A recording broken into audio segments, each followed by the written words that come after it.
بسم اللہ الرحمن الرحیم۔ ائمہ اہل بیت علیہ السلام کی زندگی ہمارے لیے مشعل راہ ہے، اور ہم ائمہ اہل بیت علیہ السلام کی زندگی پر چل کر دنیا و آخرت میں کامیاب اور کامران ہو سکتے ہیں۔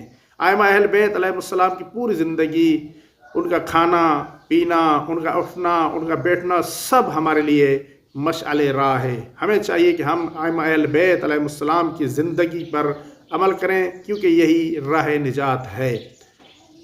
امام حسین علیہ السلام کی غذا کے بارے میں ملتا ہے کہ مولا حسین علیہ السلام بہت سادہ چیز تناول فرماتے تھے، بہت سادہ چیزیں کھاتے تھے۔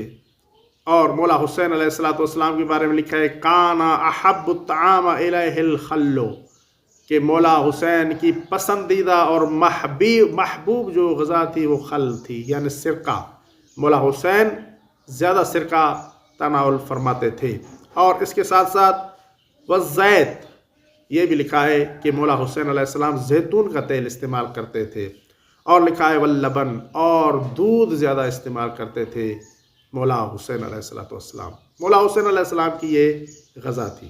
ناظرین کرام، یہ جو غذا مولا حسین علیہ السلام کی میں نے آپ کے سامنے بیان کی ہے، یقیناً مولا حسین علیہ السلام جو ان چیزوں سے استفادہ کرتے تھے، یقیناً ان میں کوئی نہ کوئی حکمت تھی، کوئی نہ کوئی فلسفہ تھا، کوئی تو بات تھی کہ مولا حسین علیہ السلام اتنی سادہ غذا تناول فرماتے تھے۔ لیکن ہے کہ یہ جو آپ سرکہ کھاتے ہیں، سرکہ انسان کے ہاضمے کو بہتر کرتا ہے، مفید غذا ہے سرکہ۔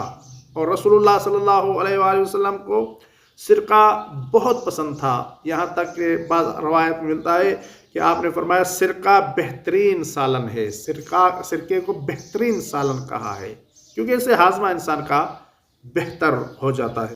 اور زیتون کا تیل، اس کے بارے میں لکھا ہے کہ زیتون کا تیل انسان کے دل کے لیے مفید ہے، اور یہی زیتون ہے کہ جس کی قسم قرآن مجید میں اللہ رب العزت نے کہا ہے والتین والزیتون وطور سینین وہذا البلد الامین۔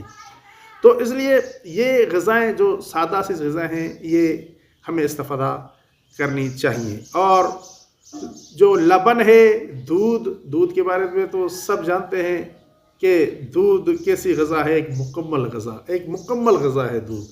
اس میں ہر چیز پائی جاتی ہے، ہر وٹامن پایا جاتا ہے، بلکہ یہ جنت کے نعمتوں میں سے ایک نعمت ہے۔ اس لیے مومن کو چاہیے کہ ائمہ اہل بیت علیہ السلام کی زندگی اور ائمہ اہل بیت علیہ السلام کی سیرت پر عمل کرتے ہوئے اپنا اٹھنا بیٹھنا، یہاں تک کہ اپنا کھانا پینا بھی سادہ بنائیں، کہ اسی میں انسان کے لیے کامیابی ہے، اور یہی انسان کی راہ نجات ہے۔